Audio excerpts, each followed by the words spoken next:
안녕하세요. 아는 선생입니다. 오늘은 무슨 말씀을 드릴까 고민하다가 조금 여러분들이 충분히 궁금해하실 만한 내용을 준비했습니다. 일반적으로 저도 많이 들었던 말씀인데 선행학습하면 심화가 된다, 이런 말씀을 꽤 많이 하시는 분들이 꽤 많아요. 선행학습하면 심화가 된다. 제 입장에서는 그렇게 이해할 수 없는 말인데 그런 말씀을 가끔 하십니다. 그래서 그 부분에 대해서 한번 말씀드려 보겠습니다. 또 반대로 심화학습하면 그게 선행이다라는 말씀도 하시죠. 말씀 많이 들어보셨을 거예요. 영상 보시는 분들도. 그래서 오히려 심화학습을 하면, 오늘의 주제는 심화학습을 하면 선행학습이 된다, 그런 말씀을 드린다고도 볼 수 있겠습니다. 반대로 말하면 선행학습을 해도 심화는 되지 않는다, 같은 말인 거니, 거의 같은 말인 거니까 그 이야기를 해보겠습니다. 자, 그래서 제목은 선행학습은 심화학습이 될 수 없다, 심화가 될 수 없다. 그래서 말씀드린 게 심화학습은 선행학습이 될 수 있다. 그러면 먼저 설명드리기 전에 우리가 한번 생각해 봐야 될 게, 쉽다와 어렵다의 개념적인 부분을 한번 생각해 봅시다. 쉽다와 어렵다는, 쉽다, 어렵다는 사실 이 단독적으로는 존재가 불가능한 말입니다.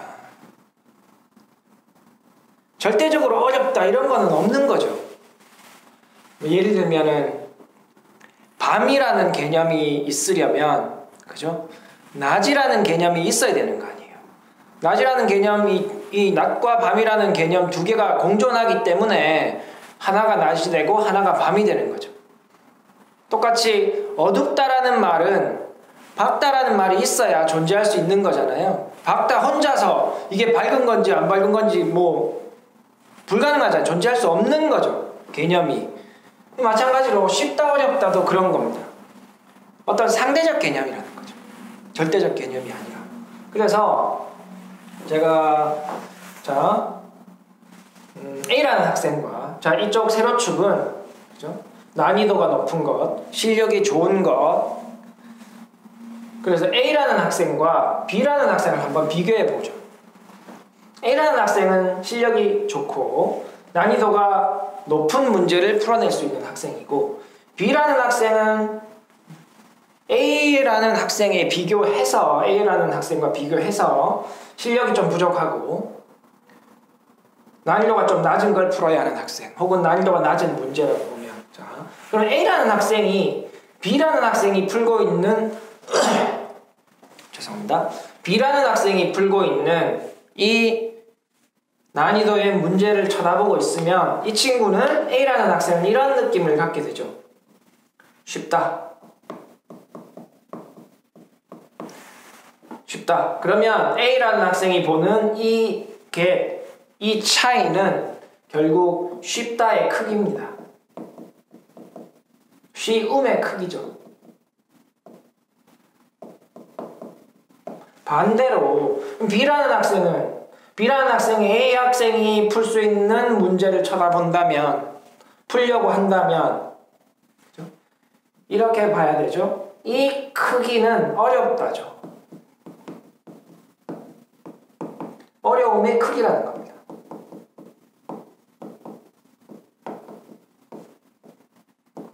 그러면 A라는 학생이 B라는 학생 방향으로 실력을 낮출 이유는 없으니까 B 학생이 반드시, 우리가 공부를 한다면 A라는 학생의 실력을 갖기 위해서 이 어려움의 크기를 줄이는 방향으로 공부를 해야 되는 거죠. 그래서 쉽다와 어렵다, 이건 상대적인 차이고, 그렇죠?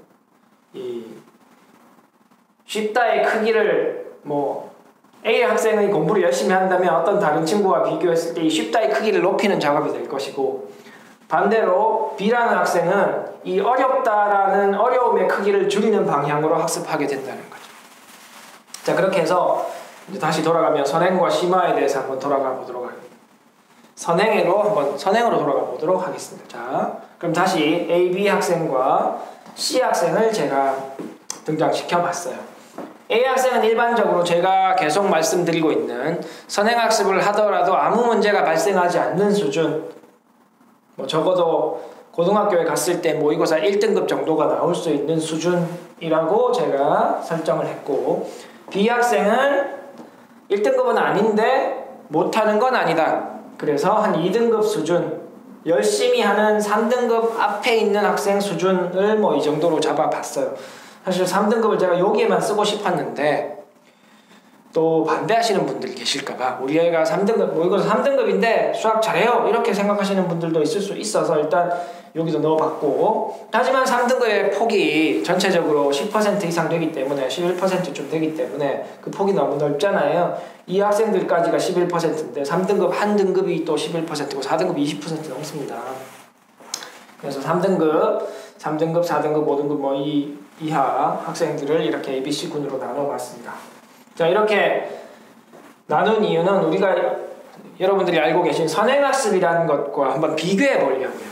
일반적으로 어떤 학생들이 선행학습을 한다라는 말은, 하고 있다라고 하면 일반적으로 할 수 있는 선행학습을 이렇게 나눌 수가 있죠. 어떤 학생은 개념 수준의 선행학습만 하는 학생들이 있을 수도 있고, 어떤 친구는 좀 유형별 응용 문제까지 도달하는 선행학습을 하는 학생도 있고, 어떤 친구는 이 심화 수준, 좀 어려운 문제, 얇은 책을 푸는 선행학습을 하는 학생도 있습니다. 근데 제 경험상 한 응용 수준의 심화학습을 열심히 할 수 있는 학생 선이 1등급이라고, 1등급 수준은 돼야 된다고 생각합니다. 그러면 선행학습을 하면서 막 얇은 책으로 어려운 문제를 풀 수 있는 학생은, 그죠? 그게 소화가 학원에서 다 다루고 있는 것, 그 수업을 참여하고 있는 것을 말씀드리는 게 아닙니다. 참여는 뭐 오픈 클래스면 그냥 아무나 다 참여할 수 있으니까 그냥 그런 걸 말씀드리는 게 아니고, 이 심화학습을 소화하고 있는 학생들, 숙제를 냈는데 숙제를 스스로 풀어서 갈 만큼 되는 학생들, 또 수업 시간에 선생님이 판단하시기에 이 친구가 이 수업을 잘 따라오고 있다라고 생각할 수 있는 수준, 1등급 돼야 된다는 거죠. 어디까지가? 한 개념에서 응용 수준까지가. 그 이상이 되려면 1등급보다 더 안쪽으로 훨씬 들어가야 된다는 거죠. 그래서 일반적인 선행학습을 할 때 뭐 실력이 부족하면 개념 수준에서 끝내야 되고, 실력이 좋으면 응용 수준도 같이 해볼 수 있겠죠. 그럼 개념 수준으로 선행학습을 하는 학생들의 수준이, 그죠? 1등급은 아닐 거란 말입니다. 그럼 2, 3등급이나 3, 4등급 학생들, 그 이하 학생들이 선행학습을 하고 있다면 한번 계속 해야 되는지 한번 제가 오늘 말씀드리는 것을 보고 한번 생각해 보시라는 겁니다. 자, 그럼 일반적으로 선행학습을 수준을 제가 이 정도로 잡았습니다. 이렇게 잡은 이유는 이 선행학습의 수준은 대부분의 3, 4등급 이하의 학생들이 갖고 있는 실력보다 높다. 수준이 높다. 그러면 이 높다라는 말은 얘는 뭐예요? 제가 여기서 했죠. 3, 4, 5등급 학생들이 선행학습을 할 때 느끼는 것은 어려움입니다. 엄마 이거 쉬워요 이렇게 말할 수 있는 수준이 아니라는 거죠. 이 선행학습의 수준이 적어도 이 정도라면, 개념만 달랑하면 애들이 따라올 수도 있는데 남는 게 없잖아요. 남는 게 없으니까 그 이야기는 하는 게 아니고요. 자, 어려움을 느끼게 됩니다. 2, 3등급 학생은 이 정도 수준을 했을 때 사실 이게 응용 수준까지 간다면 사실 이 친구들한테도 이렇게 이 정도는 될 것 같아요. 3등급까지 제가 포함시켜놨으니까. 근데 이건 계속 제가 막 그래프를 이렇게 왔다 갔다 그릴 수는 없으니까 일단 선행학습의 수준은 여러분들이 좀 판단해서 생각하시면 될 것 같아요. 그래서 2, 3등급 학생들도 선행학습을, 만약에 제가 난이도를 다시 정리해서 좀 3등급 뺍시다. 자, 2등급 학생들은 그래도 따라갈 만한 수준으로 선행학습을 한다고 하면 요 정도는 이 학생들의 수준이 여기니까 이렇게 내려오는 거니까 얘는 쉬움이죠.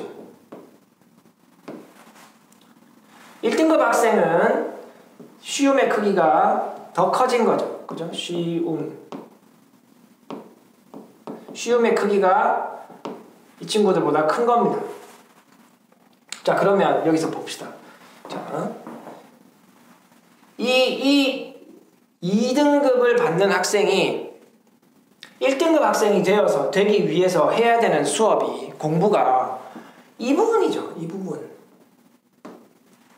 근데 이 부분을 채우는 것을 노력하는 게 아니라 이 부분, 여기 요 선행학습 수준은 여기서 여기까지잖아요. 그러면 이 부분을 하고 있는 게 과연 이 친구가 이 친구를 따라잡기 위해서 해야 되는 첫 번째 우선순위에 있는 공부인가 한번 생각해봐라. 3, 4등급은 말할 것도 없죠. 3, 4등급은 선행학습 하는데 헐떡거리고 있다니까요. 지금 자기 해야 되는 현행학습도 제대로 못한 상태이기 때문에 3, 4등급 이하인데 거기다가 못 따라가는 선행학습을 하고 있다면 그러면 성적이 올라갈 가능성은 거의 제로라는 겁니다. 자, 그럼 돌아가서 왜 심화학습이 선행학습이 될 수 있고 선행학습은 심화가 될 수 없냐. 제가 지금 드리는 말씀은 이 선행학습으로, 그죠?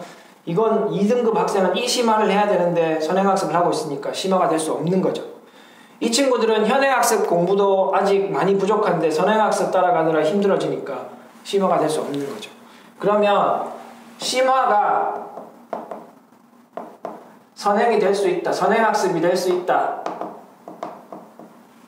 라는 관점으로 다시 한번 설명드릴게요. 자, 제가 누차 말씀드렸지만 선행학습의 목적은 실력 향상 아니다라고 말씀드렸죠. 예전 영상에서 많이 말씀드렸어요. 선행학습의 목적은 양적 배분이다.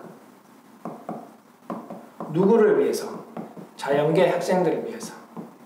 과목이 교과과정이 바뀌었지만 어쨌든 자연계열 학생은 많이 들어야 되니까 자연계열 학생들을 위해서 양적 배분을 하는 것이다. 양적 배분을 고등학교에 6과목 이상 들어야 되기 때문에 그 6과목에 대한 출발점이 고등학교에 들어가서 개념부터 시작하는 것보다 중학교 때 시간이 상대적으로 많을 때 개념이든, 그죠? 응용이든 실력이 아주 좋으면 심화도 해볼 수가 있겠죠. 이런 것을 미리 한번 접하는 거다. 왜 소화하는 거다라고 말씀 안 드리냐면 소화가 그렇게 쉽게 안 됩니다. 다 까먹어요. 그래서 접해보는 거고 까먹었지만 다음번에 배울 때 시간 세이브가 된다는 거죠. 시간 세이브가 된다라는 말은 양적인 부분, 조금 내가 풀어야 하는, 고등학교에 가서 풀어야 하는 난이도 있는 문제에 쓸 수 있는 시간이 더 많아질 수 있다는 겁니다.